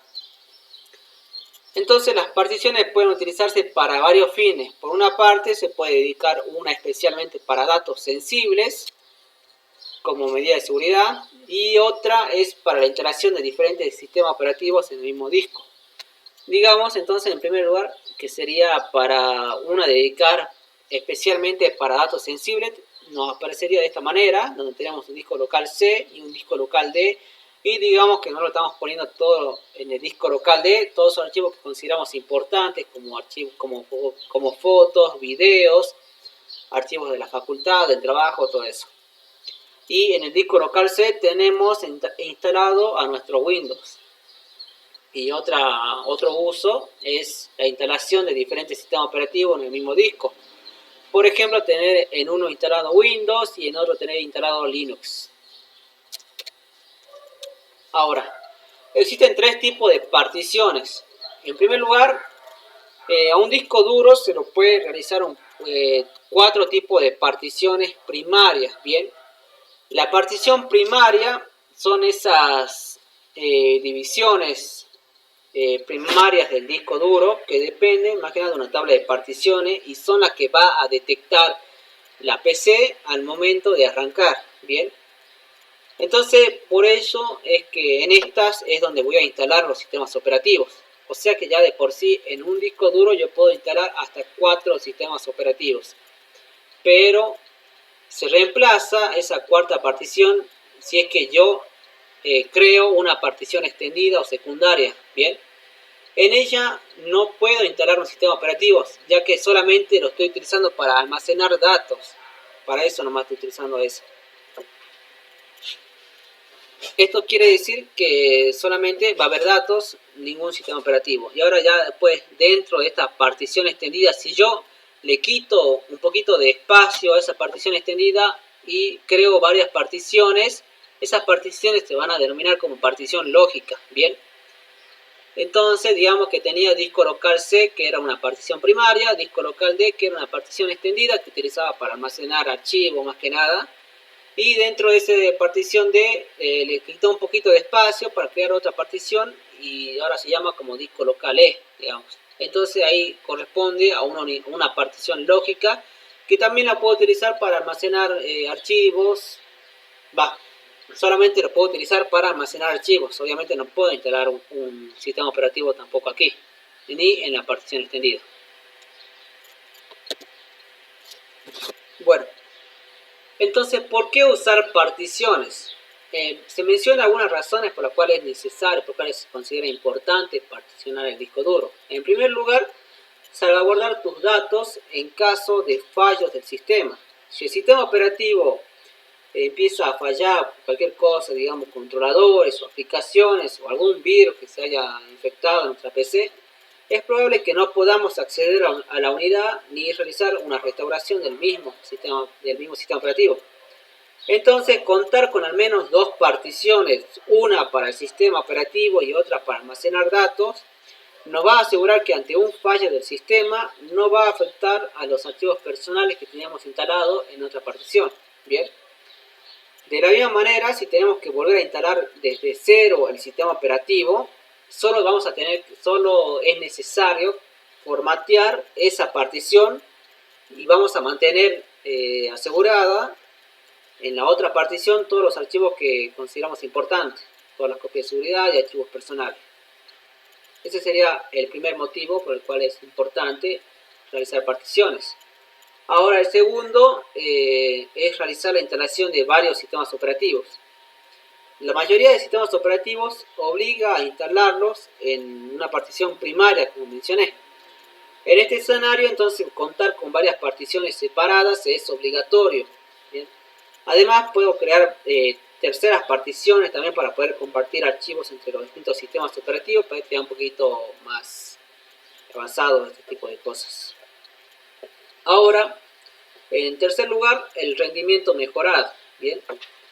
Los discos duros, hay algunos discos duros que son más actuales, que suelen tener como 6 o 8 terabytes, que ya ofrecen una enorme capacidad de almacenamiento, pero están obligando a las cabezas lectoras a tener un mayor recorrido para poder leer todos los archivos bien. Entonces, yo dividiendo el disco en varias particiones, me está asegurando a mí tener un menor retraso en el reposicionamiento de los datos, es decir, para poder buscar algún archivo que yo quiera. Por lo tanto, voy a tener un mejor rendimiento. No es un rendimiento demasiado elevado, pero ya de por sí es una mejora de rendimiento, que es algo ya, todo suma. Luego tenemos también un mejor mantenimiento. Contar con varias particiones me va a facilitar el mantenimiento del disco duro, la comprobación de errores, alguna optimización también que quiera realizar. Desfragmentar el disco también me permite realizarlo por particiones. Y también acelera, como mencioné, la búsqueda de archivos. Y bueno, después ya por último, una mayor facilidad en la organización. Contar con varias particiones del disco facilita la organización personal. Como ya había mencionado, yo por ejemplo puedo tener en la partición C, que era una partición primaria, el sistema, en una partición extendida el D, puedo tener instalado algunas aplicaciones o juegos. En la partición E, que vendría a ser una partición lógica, puedo tener copias de seguridad de algunos archivos que yo considero importantes, algunos documentos, fotos, música o video. Y así puedo tener de varias cosas, yo, de manera separada, con particiones. Bien. Ahora, ¿cómo puedo yo particionar un disco? Anteriormente vimos que Highland Boot también nos ofrecía una funcionalidad de particionar nuestro disco, que es la que voy a mostrar enseguida. Pero también los sistemas Windows ofrecen su propia herramienta, que es con la cual vamos a hacer uso.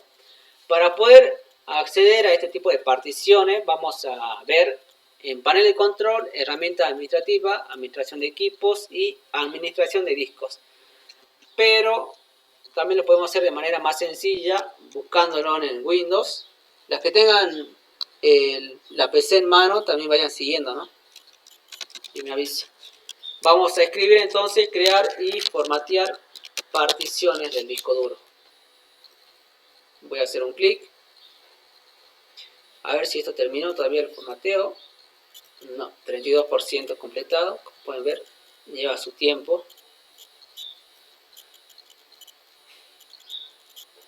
Voy a esperar entonces que cargue toda la información de configuración del disco. Y ahora sí me aparece las particiones que tengo actualmente en mi PC. Y también, como pueden ver, me reconoce a mi disco 1, que es el pendrive. ¿Cuántas, a ver, accedieron ustedes? ¿Pudieron acceder o no? Sí, profe. Quiero que me digan entonces cuántas particiones tienen actualmente. Ahora le digo, profe. Tengo 3. 3 de 10. Pero acá pasó algo curioso porque cuando estaba haciendo la instalación de Windows, Sí, quedó una partición que pesa 5,16 GB y esta está ocupada por el sistema. bien. Sí, justamente a veces Windows o también misma computadora que tenemos nos crea una partición ante algún problema para poder recuperar las cosas a partir de esa partición. Bien. ¿Se puede eliminar? Sí, se puede eliminar. Ahora, ¿se recomienda eliminarlo? No, no se recomienda porque ante alguna duda suma que tengamos algo para poder recuperar. Bien. Sí. Bien, lo demás. Javier dice que tiene 3, 4. Bien. Ahora quiero que ustedes me digan cuántas particiones primarias tiene.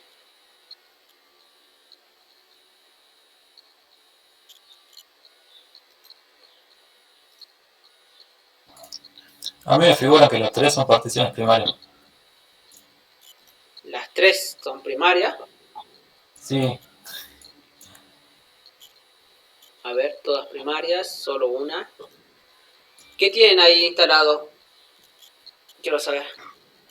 Por ejemplo, yo en el disco C tengo el Windows y uno que otro juego y programa. Y en el otro disco, en la otra partición. La principal es de 166 GB, la otra es de 123. Ahí tengo más que nada imágenes, videos, música. Bien. No le hagan caso acá a esta parte, ¿no? Eso tampoco quiero que digan. Pero recuerden, quiero que ustedes me digan cuáles eran las particiones primarias.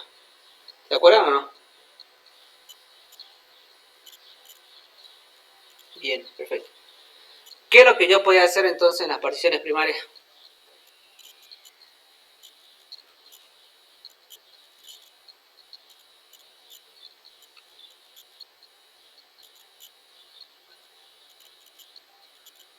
Exactamente, instalar el sistema operativo. Sí, justamente eso. Entonces, si ustedes también se fijan, yo puedo entonces tranquilamente instalar un sistema operativo en cada uno de los discos. Bien, así que eso sí es correcto. Ahora vamos a ver entonces enseguida cómo puedo particionar el disco. Bueno, justamente el procedimiento que era crear y formatear partición en el disco duro. Vamos a administración de discos. Y la herramienta nos va a brindar la posibilidad de crear particiones adicionales, reducir el tamaño de cada una de ellas, formatear particiones y cambiar la letra de acceso a la ruta. Entonces, en primer lugar, lo que hay que hacer es seleccionar la partición a la cual le vamos a quitar una porción de ese espacio que tiene para luego poder crear nuestra partición aparte. Entonces seleccionamos, vamos a ver un ejemplo, seleccionamos el disco local D y vamos a ir hacemos un clic derecho, vamos a ir ahora a reducir volumen. Bien. Esperamos que va a consultar todo el espacio disponible y luego me está diciendo el tamaño del espacio que desea reducir en megabytes. ¿Ok? Hay que tener en cuenta que esto hay que calcular cuánto espacio le quiero yo quitar. Digamos que yo quiero 10 GB, entonces tengo que ponerle en megabytes. Para que se ayuden, ustedes pueden googlear y ponerle megabytes. a gigabytes, pero tengan en cuenta que eso vendría a ser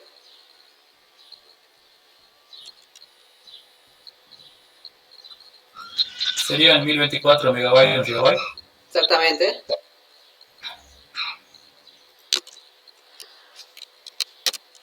Claro, porque si ustedes se fijan desde aquí, esto más que nada no vendría a ser el tamaño específico de 1 GB, sería más que nada 1024. Ahí sí correspondería.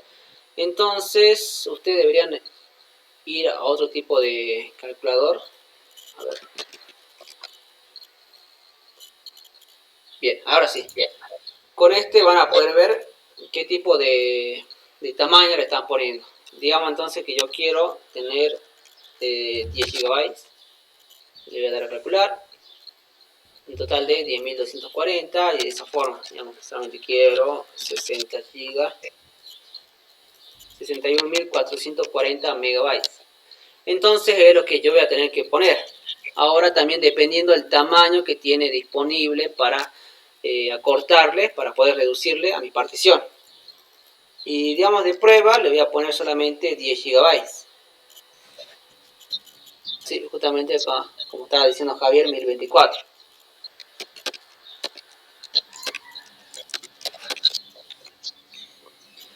Entonces luego me está diciendo el tamaño total antes de la reducción en megabytes, que vendría a ser el tamaño que tiene actualmente. El espacio disponible para poder reducir, cuánto puedo yo reducir, y el tamaño total después de reducir en megabytes. Bien, entonces yo le voy a dar a reducir, le doy clic y me va a aparecer un espacio no asignado. Bien, a ver, perfecto. Como pueden ver, cambió ahora, tiene 301.84 GB mi disco local D, y hay un espacio no asignado que con 10 GB, que es el que recién le quité. Bueno, entonces luego de eso, de reducir el volumen, es necesario crear un nuevo volumen simple para crear nuestra nueva partición. ¿Ok? Entonces vamos a ir a nuevo volumen simple. Nos va a aparecer el asistente para crear ese volumen. Le damos a siguiente, espacio máximo en disco en megabyte 1024. Entonces podemos elegir todo el espacio o podemos simplemente elegir una parte del espacio ese. En nuestro caso elegimos todo el espacio disponible. Le damos a siguiente. Nos va a pedir que asignemos la letra de unidad siguiente. Podemos asignar cualquier letra disponible. Obviamente si hay una repetida lo va a cambiar de manera automática. Y montarlo acá. Esto no le prestemos atención. Solamente asignamos la letra de unidad siguiente. Siguiente, formatear este volumen de la configuración siguiente. Sistema de archivos NTFS, que es el que corresponde al disco duro. También podemos poner FAT32, pero le damos a NTFS. Formatear este volumen, dar formato rápido, bien, siguiente, y ya después me da la configuración que tiene, disco 0, tamaño del volumen 1024, la letra de la unidad que va a ser G, y le damos a finalizar. Vamos a tener que esperar un momento que termine. Y como pueden ver ya tengo un nuevo volumen G. Ahora vamos a ver las propiedades. 9.96 GB disponibles. Le puedo cambiar entonces también el nombre, disco local. Y ahora tengo disco local G. Y para poder verificar voy a ir a este equipo o mi PC, lo que tengan ustedes. Y como pueden ver tengo ahora mi disco local G también para poder almacenar todo lo que yo quiera. Disco local D también. Bueno, entonces eso sería la nueva partición, cómo crear una partición. A ver, sí. Y ahora, esto también se puede entonces volver atrás, ¿no? Si yo quiero quitar esta partición y extender la partición de disco local D, lo puedo hacer. Para eso sería eliminar el volumen. Me está diciendo que si elimina el volumen se van a borrar todos los datos, obviamente. Se va a eliminar, va a quedar como un espacio no asignado. Y ahora yo le puedo extender al disco local D en extender volumen. Hay que tener en cuenta que solamente me va a dejar extender el volumen si es que tengo el espacio no asignado a la derecha. Bien, si yo por ejemplo, quiero extender el volumen del disco local C, no me va a dejar. Bien, entonces necesariamente tiene una pequeña... es algo un poquito difícil por el hecho de que hay que tenerlo de este costado al espacio no asignado para poder extender el volumen. Hay otras herramientas que son un poquito más simples y ofrecen esa posibilidad. Pero bueno, en el disco local D yo puedo extender volumen.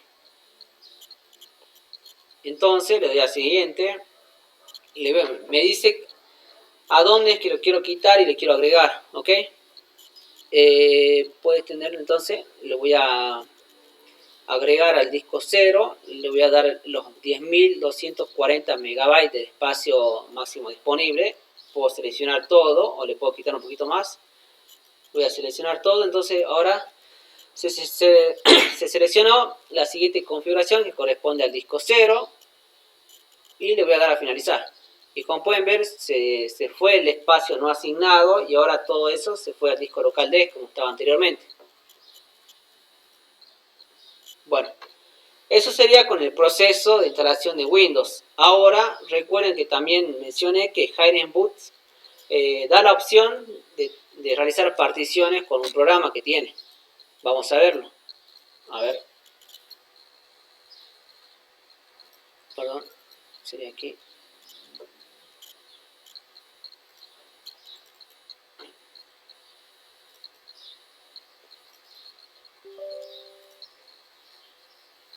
Me vería las programitas del Highland Boot que ofrece. Partición. Y digamos que tenemos la de partición Wizard Home Edition, que es una más famosa.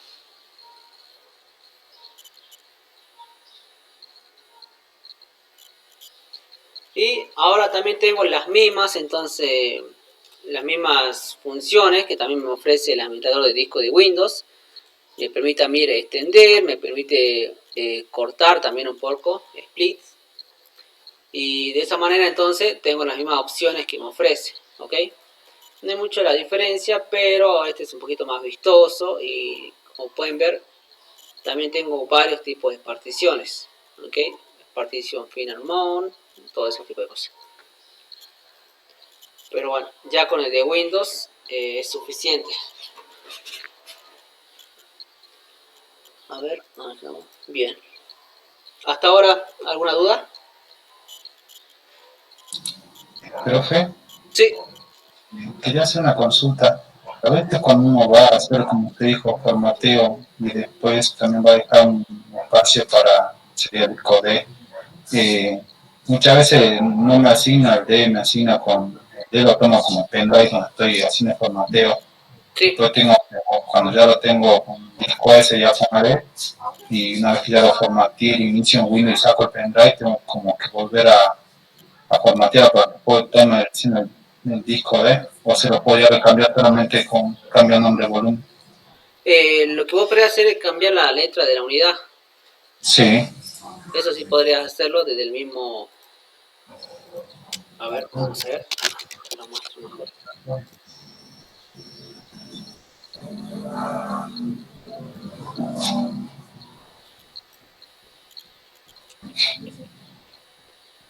Este actualmente tiene el volumen F. Vamos a esperar un momento. Bien. A ver. Cambiar la letra y rutas de acceso de unidad. Bien. Sí. Entonces lo podemos cambiar. Tengo que seleccionar qué tipo de letra de la unidad. Y en mi caso la E ya está reservada también para los DVDs.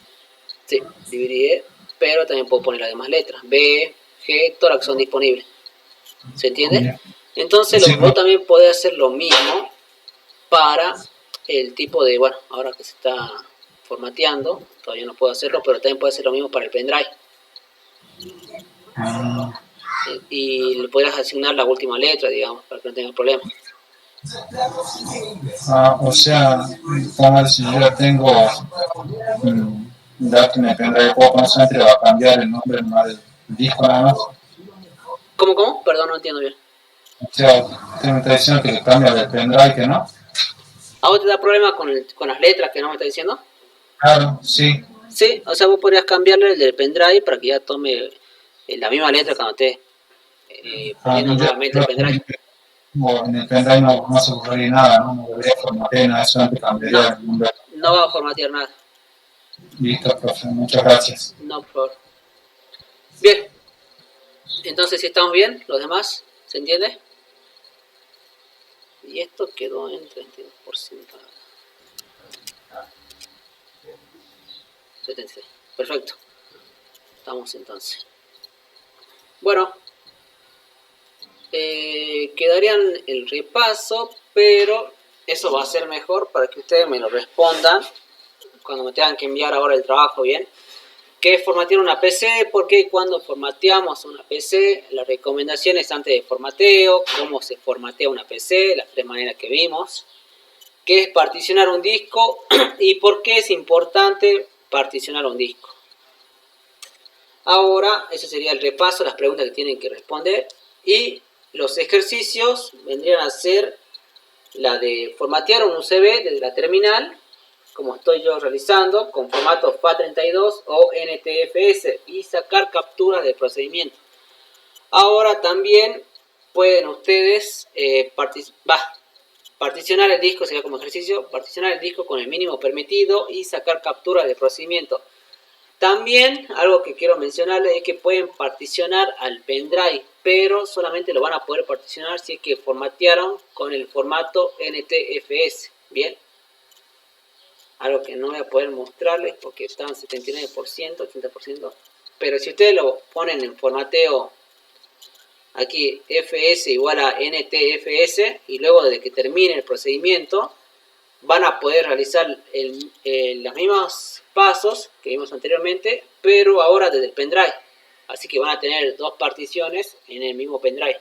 Bien, eso más que nada para que ustedes puedan practicar. Y ahora, ¿cómo pueden eliminar esa partición extra? Hacen el mismo procedimiento, eliminan a esa partición y le asignan el espacio disponible al disco, a la partición que le queda pendiente. ¿Se entendió? ¿Estamos entonces? Bien. Los demás, Marisa, Miguel, Sergio, Ramiro, sí. ¿Sí, Carlos?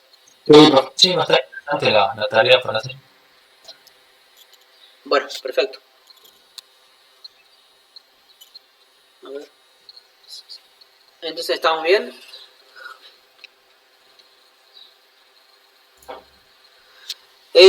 Sería... sí, Carlos, perdón, no te escucho. No, está bien, por mi parte sí, decía. Ah, bien, bien. Bueno. Me gustaría que ya me la envíen. Sería para este fin de viernes, sábado. El miércoles le doy un poco de detalle cómo es el trabajo final. Y ya también para este fin de, porque ya el lunes, martes y miércoles tienen ustedes la defensa del trabajo final. Que más que nada son los ejercicios que ustedes me estaban mandando en algo más general. ¿Bien? Ah, buenísimo, va a estar genial eso. Bien, Qué perfecto. bueno que la semana que viene, porque ahora estoy, pero súper ajetreado. No, de 10. Así que ustedes van a tener 3 días. Espero que el 21, 22 y 23. Y espero que ya el 21 y 22 ustedes, la mayoría se desocupe. Que en el último no. Así que para el... Antes del sábado, bueno, Javier. Así ya les puedo dar una devolución. Buenísimo, profesor, puede hacer todo lo posible, inclusive el viernes me estoy desocupando y de ahí le voy a dar con todo. Bueno, perfecto entonces. Entonces nos vemos el miércoles. Ya voy a estar subiendo la grabación.